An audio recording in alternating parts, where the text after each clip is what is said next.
Hi, and thanks for listening to Gossip with Celebrity, brought to you by Celebrity.com. This week, we're going to talk about the Emmy nominations, the Royals, Donald Trump, and Miley Cyrus. Our user question is about our favorite 90s gossip, and we end with our weekly feature, The Comments of the Week. The stories we talk about here can be found at Celebrity.com/podcast under episode 22.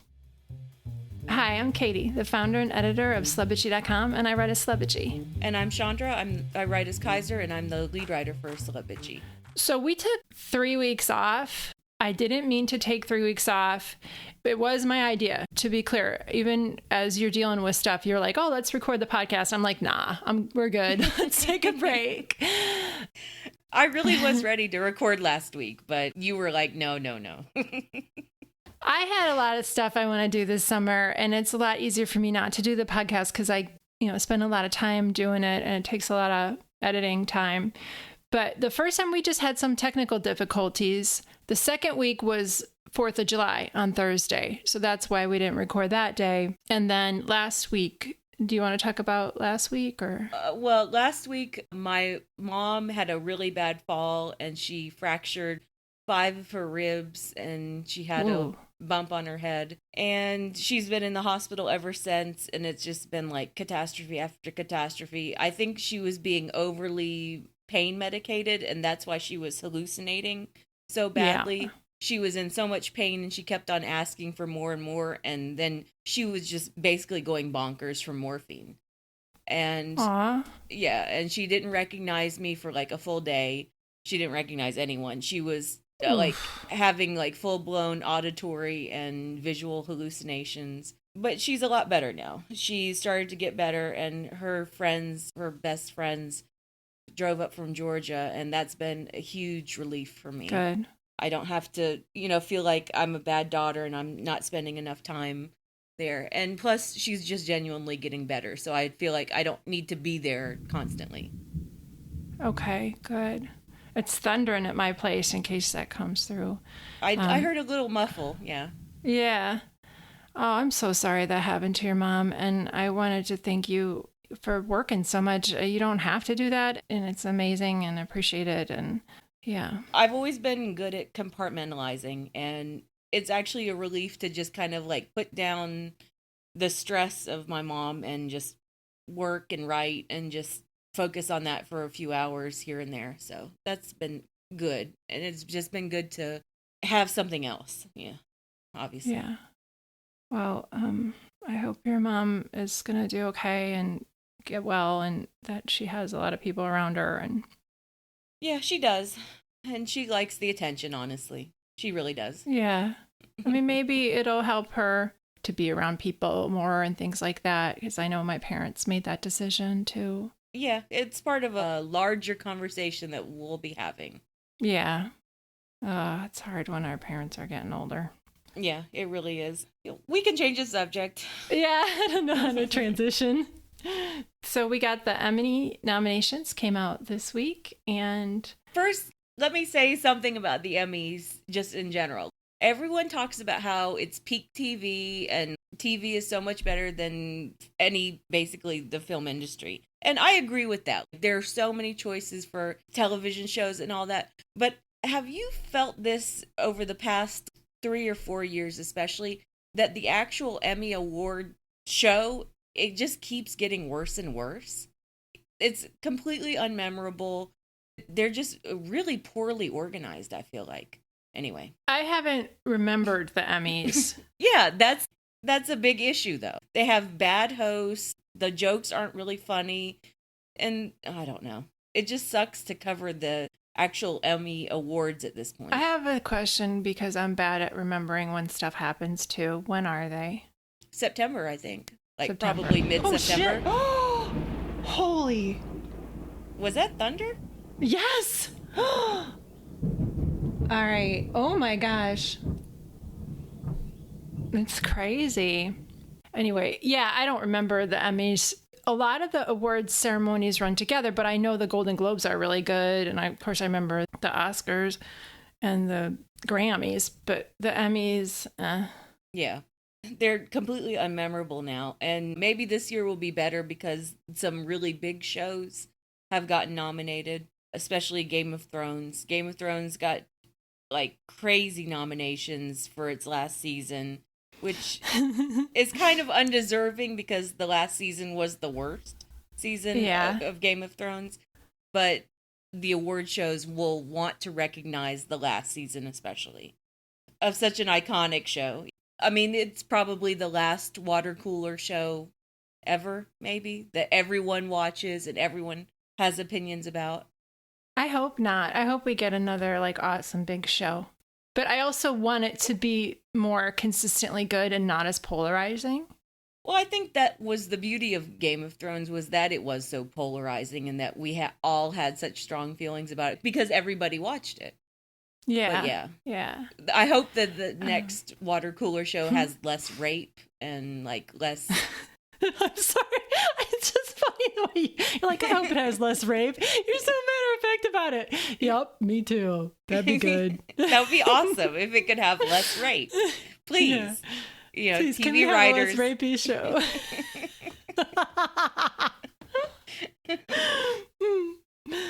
Did you see that stuff about Alfie Allen and how his sister wrote that song about him being a stoner loser and now he's nominated for an Emmy on the most popular show ever? Yeah.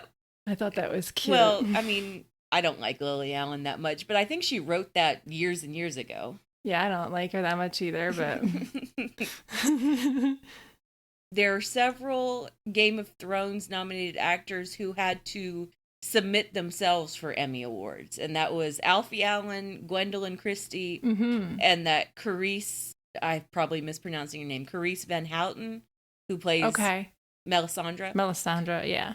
And they all got nominated, even though they submitted themselves. HBO didn't pay a cent towards their Emmy campaigns or anything. You have to send in paperwork or something? I wonder how that works. Yeah, I actually read an article about this. You have to pay $225 to have your name included in the options for nominations. Oh. And, you know, Alfie Allen and Gwendolyn Christie, they weren't paying for their own campaigns. They were just like, here, I'll write a check for $225 and I'll submit my name and, you know, maybe something will happen. They all got nominated. They all got nominations, even though they didn't spend any money other than the $225. That's crazy to me. Isn't it? That's so crazy. Yeah. But it's not crazy for Alfie Allen because he was consistently the best actor on the show, I think. Oh, okay. It's sort of crazy that he hadn't been nominated and that HBO didn't put any money behind him. But Gwendolyn Christie, I sort of understand because all the money was behind Lena Headey and Amelia Clark. Yeah. Anyway. Oh, she got nominated, Amelia Clark, and did Lena Headey? Yes. Yep. Yeah. And Sophie Turner and Maisie Williams and Nikolai Coster-Waldau and Peter Dinklage and basically everybody. Everybody in Game of Thrones are going to have a big reunion party at the Emmys. Yeah, and I'm sure it'll win Best Drama, too, I would think. So other nominations in the Best Drama series are Pose. Killing Eve is the only show I've really watched, and I watched the first season. I started watching the second season, and it got ridiculous, and I gave up on it. That's what I heard. Bodyguard. I've seen Bodyguard, too. And I used to watch Better Call Saul, but it's slow. And then there's a lot of other ones. This Is Us, Pose, Succession, Ozark. Sorry, go ahead. Yeah, please, This Is Us watchers, tell me if the show still deserves to be nominated in all of these categories, because I don't think it does. I mean, it lost its momentum, but it also seems, from an outsider's view, we're not watching it. It just seems like it's getting a little too predictable. It seems like grief porn, and it seems like manipulative hogwash. I don't know. Yeah, that's what I get the opinion of it too, but I feel like I should have watched it, but I don't want to invest that time in it. Yeah, and who wants to invest that time just to cry? And I feel like Succession took the place of Billions. I think Billions is probably a stronger show, but Succession, maybe it has more buzz right now. I don't even know Succession. It's with Brian Cox, and it's like loosely based on Rupert Murdoch's life, basically. Okay. And I had never even heard of that. It's very like dramatic, and it's about, power brokers and money and media. And that's what Billions is sort of about too, except just subtly different. But I think Billions is a stronger show. Cool. And then for comedy series, I've seen Russian Doll. That's really good. There's a couple of shows that Hecate watches too. She likes Barry. I sort of liked Barry. I had a hard time with the sexism in it, to be honest. There were some plot lines where I'm like, wow, you could tell dudes wrote this. And then seriously, I gave up on it after that. I'm just not a Bill Hader fan. I really just don't like him that much. Oh, I like him. I find him like goofy and relatable, and he's great. I think the writing in that show needs work. It needs more women's voices.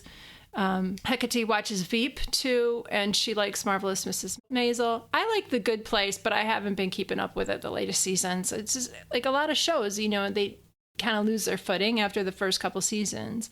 Yeah. So I feel like Veep will probably win Best Comedy because, like Game of Thrones, it was the last season. Yes. They'll want to give it to Veep, and they'll want to give it to Julia Louis-Dreyfus for Best Actress. Yeah, and it would be like her 9th or something. Well, how many Emmys has she's won? I have to look that up. I didn't even think of that. She's won so many Emmys. Yeah, she has. Hi, I'm recording this later. Julia Louis-Dreyfus has 11 Emmys, 8 for her acting and 3 for executive producing Veep. And the only other big show that I would want to talk about is the limited miniseries was Fosse Verdon. I loved that. I really did. I have a quick question for you before we go into that, because Tom and Lorenzo talk about this show a lot and they love it. It's Schitt's Creek. And I tried to watch it and I couldn't get into it. Yeah, it looks boring to me. It was okay. It's kind of ridiculous. It reminds me a little bit of Arrested Development. It's a different type of comedy. Yeah. And so I couldn't get into it. But yes, I just wondered if you've ever seen it. No, I haven't. Okay. I look at like the previews and I'm like, no, it's not my cup of tea. It didn't pull me in the first episode. But so Fosse Verdon, you love that show. We have talked about it on the podcast before. Yeah, I wouldn't have thought of Michelle Williams as the kind of person who could have played that role of Gwen Verdon, who is dancing and singing, and she's such a theatrical character. And I always think of Michelle Williams as very shy and quiet, not into that kind of lifestyle. Yeah. She did such an amazing job. She's very chewing on the scenery, and so is Sam Rockwell. Sam Rockwell killed it. I could see both of them winning in their acting categories, which would be bad news for Amy Adams in Sharp Objects, because Amy Adams always gets nominated for everything and never wins. Oh, I know it. And Hecate also watched Sharp Objects. I didn't watch it. I heard it was kind of dark, and so I haven't seen that. I feel like I'm missing out a lot of these shows. I watch a lot of crap Netflix shows that will never get nominated for anything. Yeah, and I watch like Game of Thrones and tennis, and that's my whole thing. So. Yeah. Yeah, I hope Amy Adams gets I want her to get an Oscar. I mean, she can act and she's been showing up and she's just a good person too. Yeah. All right, let's kind of move on. Yeah, from so that. We've talked about TV enough. All right. Yeah, I could talk about TV all day. So let's move on to the royals. We had a lot of royal stories during our break. Primarily, there was Wimbledon. The royals went to Wimbledon, and Kate and Meghan sat together, and Pippa was there too. And then Kate and William went to the men's final. Mm-hmm. And everybody got along, and now there's all these magazine covers about how Kate and Meghan are fast friends or whatever. Yeah, I think it was the same thing last year, and I have some coverage of that. Yeah. Kate and Meghan went to the women's final last year, and there were all these stories about, oh, they're getting along so well, and isn't that perfect, and blah, blah, blah. And then everything just went absolutely haywire over the fall, and suddenly Meghan made Kate cry constantly, and Kate hated Meghan, and blah, blah, blah. So it's just, the women are always the ones who are doing the heavy lifting. They're always the ones who are putting in the appearances and making peace. And meanwhile, Harry and William just absolutely loathe each other like crazy, I feel like. It does seem like it's more about the brothers and the press is ignoring it. Because if you put the brothers in a headline or on the cover or something, people are going to be like, who cares about them? We want to talk about the women and what they're wearing and how they're doing. And brothers don't sell magazines.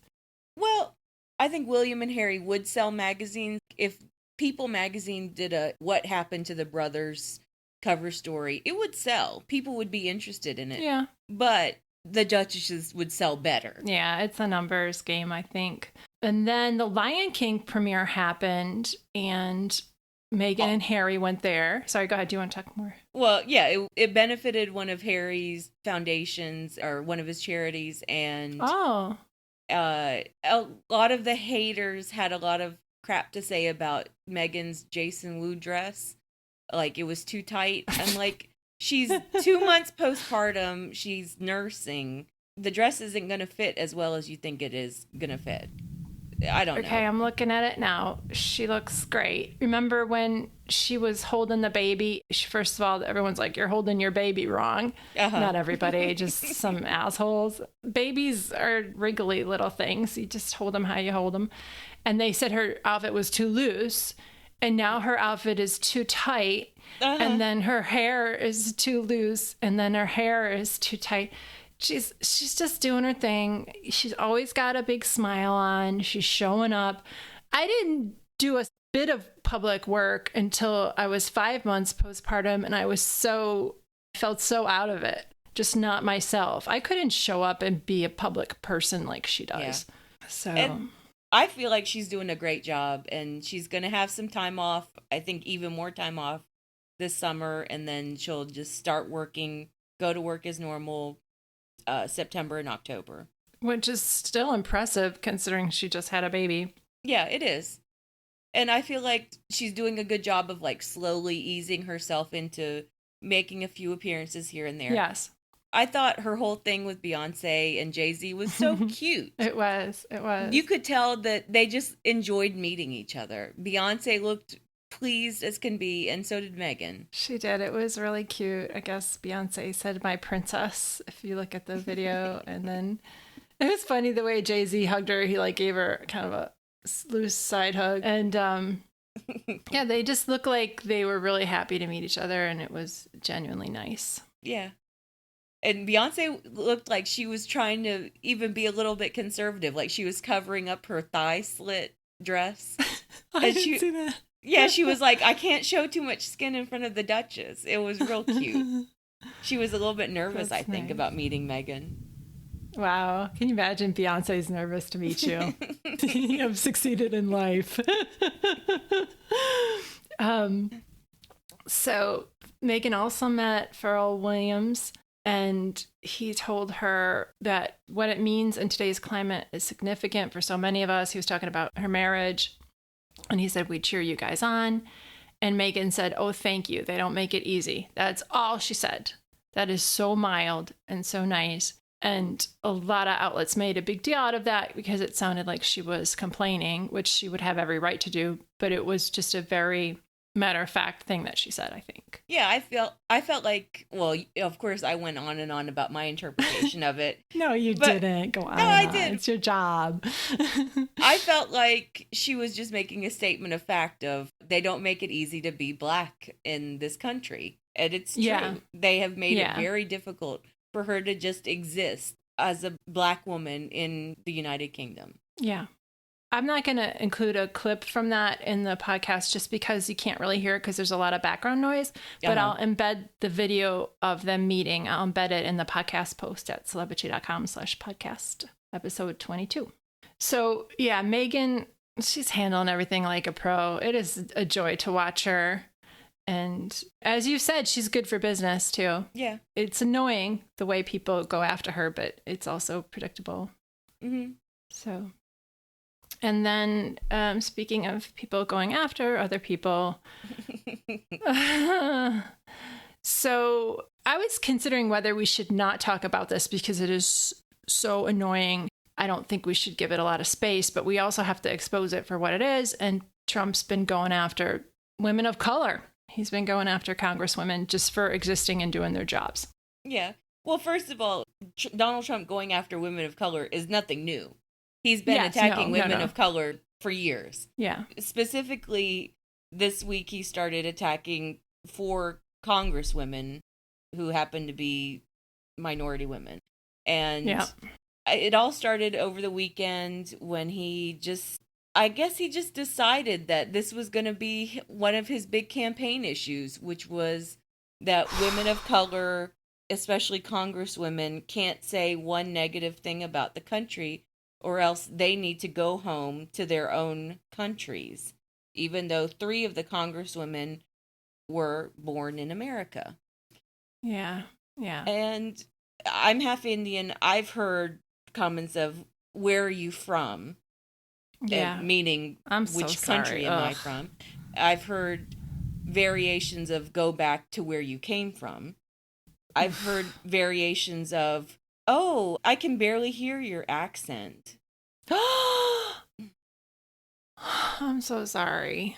Yeah, and when you look a certain way, you grow up with that. And when I saw him attacking these congresswomen, I was like, well, it's not the first time any of them have heard it. Yeah. That doesn't make it right. This is just another piece of evidence of how hard it is to exist as a woman, how hard it is to exist as a congresswoman, how hard it is to exist as a woman of color. Yes. It's just awful. Yeah. And I don't know what to say. It's despicable and shouldn't be shocking. It still feels shocking that it's happening. I like how you covered that, and that you said what's worse is that somebody is writing these tweets for him because they're too coherent. So this is a strategy that his side is using to be blatantly racist. Yeah, and the phrasing for the initial tweets was not his phrasing at all. Yeah. That was not how he would have written it at all. And in the days that followed, CNN was reporting, and other outlets were reporting this too, that he had asked his staff to basically come up with talking points and a strategy to reverse engineer his racist tweets. Does that make any sense? To make his racist tweets look like they were part of a larger policy. So they're doubling down. Exactly. They're like saying, okay, well, the president is terribly racist, so let's create some policies around this. Let's create some talking points. Let's make this a major issue. I mean, they're running concentration camps at the border. Yeah, they are. They're rounding up people in their homes. I mean, it's scary. I can't imagine what it's like to be somebody who lives under that threat every day, and to know that your neighbors could turn against you, or you could be rounded up, you could be put in conditions that are worse than prison. I mean, even especially people who do it the right way, because I shouldn't phrase it that way, but a lot of people are showing up to their appointments and then getting hauled away. Yeah, they're being arrested at their immigration appointment. Yeah, like, come on. You showed up, you're doing everything right, and you anyway. But then, Kellyanne Conway asked a journalist what ethnicity he was, and I was like, oh, that's terrible. But then you watch the video, as you wrote, and it's even worse because she persisted at it. Yeah. When I read Trump's tweets, I was like, well, that sounds like something that he would say. We know that he's a terrible racist. But when you see Kellyanne Conway standing outside the White House, using her own face, her own words, to question a journalist as he's trying to ask her about those racist tweets, and she's making it about him, making it about his ethnicity, it was very Nazi-ish. It was Nazi light, let's say. Yeah, they're Nazis. And then Trump had like a Nazi rally, and the people were shouting, "Send her back," about Ilhan Omar of Minnesota. She's the Muslim congresswoman. Somali American Muslim. Yeah. woman. And are you kidding me? Yeah. Like, oh my God. This is the reality that is happening now. And anyway. And she made a tweet after you wrote that, and it was really sweet. And she put a little like wavy emoji and a picture of herself. And she wrote, "I'm where I belong, at the people's house, and you're just going to have to deal." And that's a great attitude. But what Trump is doing is he's inciting violence against these women, against Muslims, against Muslim women. He's been doing it against journalists.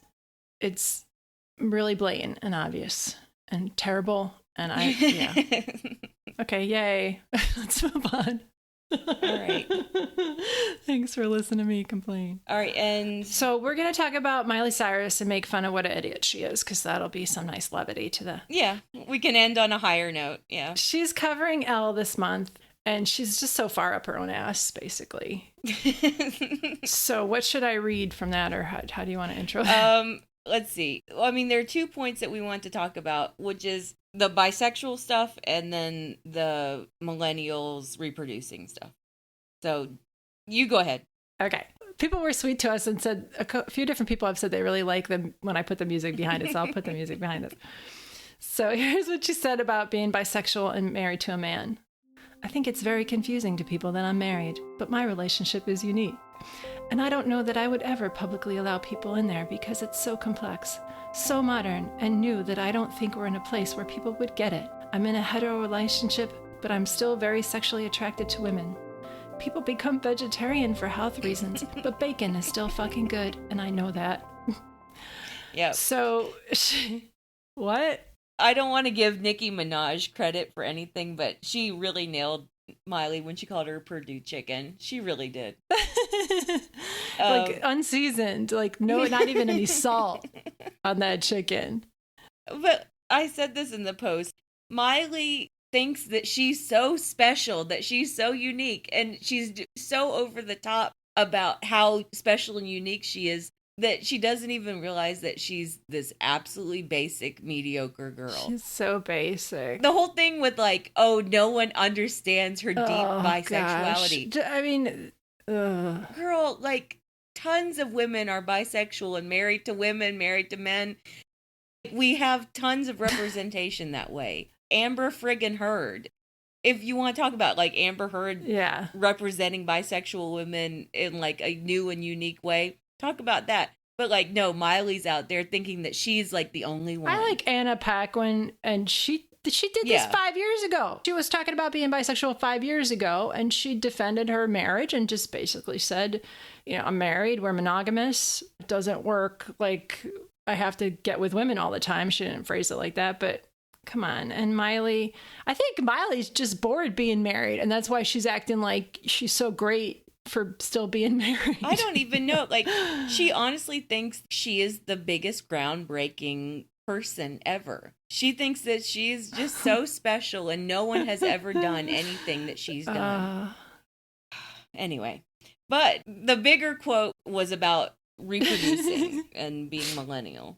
Okay, so she said, we're getting handed a piece of shit planet, and I refuse to hand that down to my child. Until I feel like my child would live on an earth with fish in the water, I'm not bringing in another person to deal with that. We don't want to reproduce because we know that the earth can't handle it.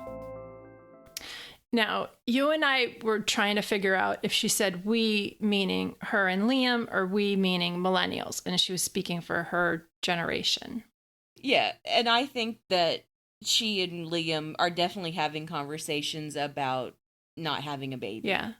I'm sure that if she does get pregnant, she'll be the first one to ever get pregnant. Absolutely. She'll be like the first millennial ever, and like the message will be empowerment towards the environment, and she'll be the only one. First millennial bisexual. Yeah, she's the first bisexual to ever have a baby. She'll be the first millennial to ever have a baby, even though the environment is so screwed up. And she's the only one who recognizes that, of course. But I liked all the comments about, you know, from older women who are like, every generation thinks that they like have created a new reason not to have a baby. Those reasons are always there. I think for millennials specifically, it's the combination of environment. You don't want to overpopulate the earth any more than it already is being overpopulated. Yeah. But it's also money. It's economics, definitely. Yeah. And I just, like, everything I'm going through with my mom, I'm like, oh, I'm so glad I'm not a mother right now. I'm glad that the line ends with me. Really, I am. I mean, if you were, you would have a teenager.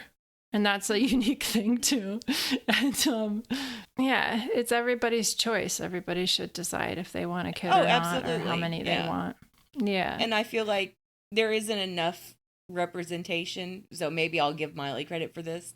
There isn't enough representation of young women and women in their 30s, women in their 20s saying, you know what, I really don't want a kid. I really just don't want to be involved with any of that. I wish there were more young women who knew themselves that well. Yeah. And it's hard to have kids, and a lot of people don't realize the amount of work and dedication and how much stress and just time commitment it is. It changes your whole life. But, some people want that, some people don't. And I think we're all glad, too, that Miley's not going to reproduce, hopefully. So, oh, that was a joke. You're supposed to laugh at that. Well, I just think, it's up to her, but... You're like, that's true. Yeah, I am glad. Just know that if she does reproduce, she'll be the first one.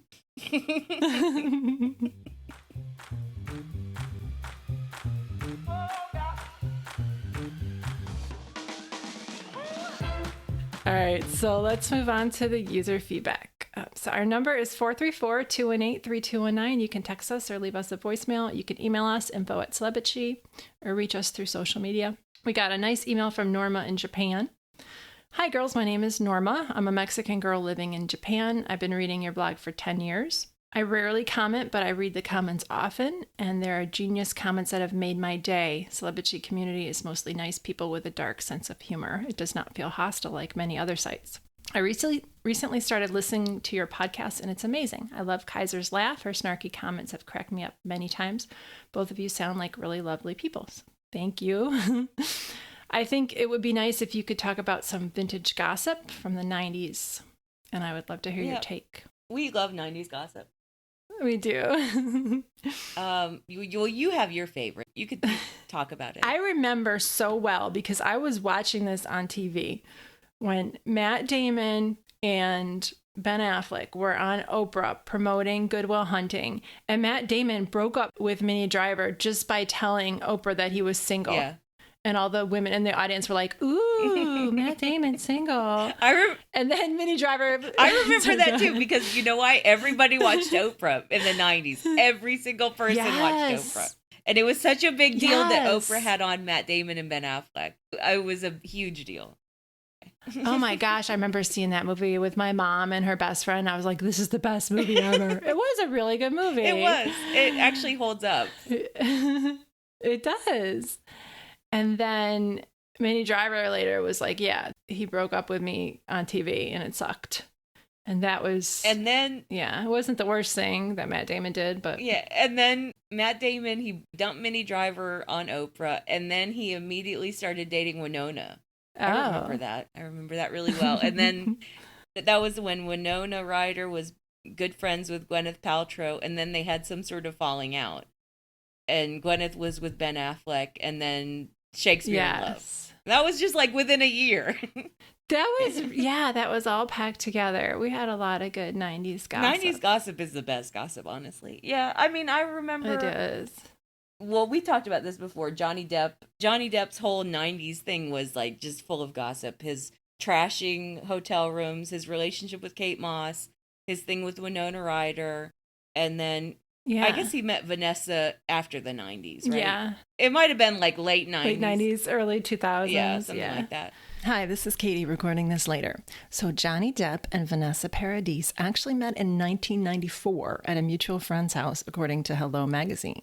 Johnny was with Winona Ryder at the time, and according to Vanessa, he never left her thoughts, and then they actually hooked up in 1998. So we were right about the timeline for when they got together. Now back to my talk with Chandra. But like the Kate Moss thing, that was iconic. Do you remember this? Yes. They went to the Cannes Film Festival, and he had Kate Moss's dress made. He saw a dress in an old movie that he wanted Kate to own, so he had a dressmaker make it. Do you remember that? Oh, I don't remember that. No, that's a good story. And of course, now it seems really controlling, given everything we know about him. But so does his behavior. Like, we thought at the time it was just rock and roll and him being a moody superstar. But now we're like, oh, he was an abusive piece of shit. So there you go. Yeah, and plus, in the 90s, everybody trashed hotel rooms. That was a thing. It really was. Yeah, all the rockers. Yeah, actors and rock stars. They all were trashing everything. Even though I make fun of Gwyneth as much as possible now, I was obsessed, like legitimately obsessed with Gwyneth and all the gossip around her in the 90s because she was so 90s and she was really fun. Yeah. She was a total it girl, and she was in tons of movies. She was with Brad, then she was with Ben, then she and Ben broke up, and then they got back together, and blah, blah, blah. She was just fun. It was a lot of fun. And of course, like as Winona and Gwyneth sort of stumbled and they weren't as popular, that was the rise of Angelina Jolie. Oh, yeah. Late 90s. Late 90s. Angelina won 3 Golden Globes in a row and was like treating every talk show like an excuse to just go buck wild and like say whatever dump crazy, her. whatever issues. Crazy shit came to her mind. I love that. Like, she was like talking about knives and of course all that stuff. Everything that people still bring up about her. Like she's still that same person. Yeah. I remember that. Yeah, she was something else.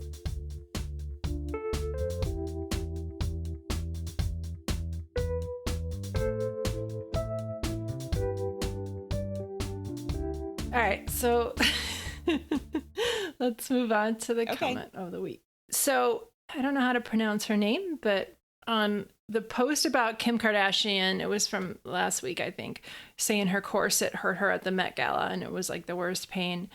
Elima Bay said that all that work and her husband dressed like he was going to Home Depot, shaking my head.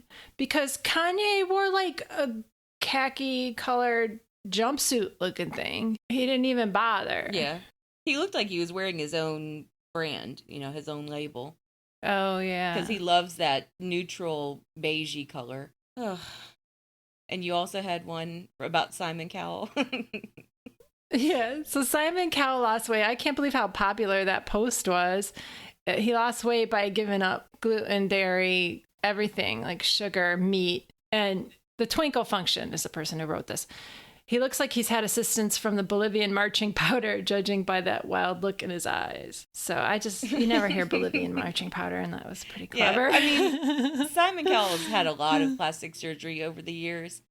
And I think that's just why he looks so weird.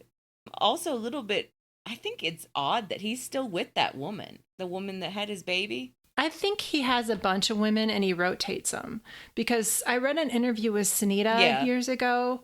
And she said something like that. They talked about how they were still sexually involved every now and then. But he and Lauren Silverman they're still really together. Yeah, I didn't even talk about that. I was like, whatever, that's some woman he's always been with. I'm just, because I remember when that whole thing broke. He impregnated and she was married. Yeah, he was friends with them as a couple, and then he got her pregnant. Oh, I totally forgot that. And that was like 5 years, it was several years ago. I forgot that because who gives a crap about Simon Cowell? Well, that was a good story. That was good gossip when it happened, though, because it was so random. Anyway, my comment of the week was from the post about Damien Chazelle, the guy who wrote and directed La La Land. He's written a new movie, and it's called Babylon, and it's set in the 1920s in Hollywood as Hollywood is transitioning from silent movies to talkies. And of course, Emma Stone is circling it. And of course, Brad Pitt randomly is circling it. And so Tiffany wrote, her comment was, "A word has not even been put to celluloid and I'm already rolling my eyes." It's true. It's absolutely true. I mean, we know it's going to be twee and annoying. Have you ever told your La La Land story on the podcast? Because it's really funny. No. So I had just seen... I haven't told it. I had just seen Lion, and I was trying to see 2 movies in a day, and I've done that, and I can totally do that and sit through the movies if they're halfway decent. But I saw, I think, you started emailing me. Sorry, go ahead. As you were like sitting down to watch it, and you were like, "I'm sitting in La La Land. It's just about to start," and I was like, "Good luck." It does influence me when you don't like a movie because we usually have the same taste. But I was willing to give it a chance. It was really bad, and I left like probably a third of the way, not even a half of the way through. I think I left it when they were in the Griffith Observatory. I was like, this is bullshit. I hate it.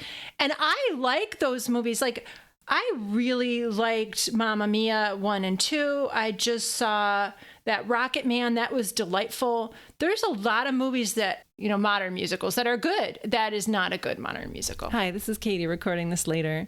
Chandra's computer froze after that, so we lost the last couple minutes of our talk. But we just talked about the fact that Moonlight won at the Oscars that year. And if you might remember, La La Land was announced incorrectly as Best Picture winner because Faye Dunaway got the wrong card.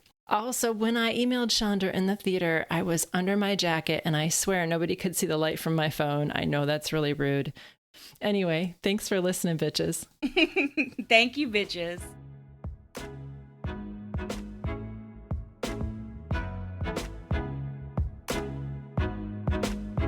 Thank you for listening to the Celebrity Podcast. If you could please rate, review, and subscribe to us on iTunes, Stitcher, or your platform of choice, it will really help us, and we appreciate it a lot. You can call us and leave a voicemail at 434-218-3219. Our website is celebrity.com, and we're also on Twitter under that handle and on Instagram as Celebrity Official. Thanks again.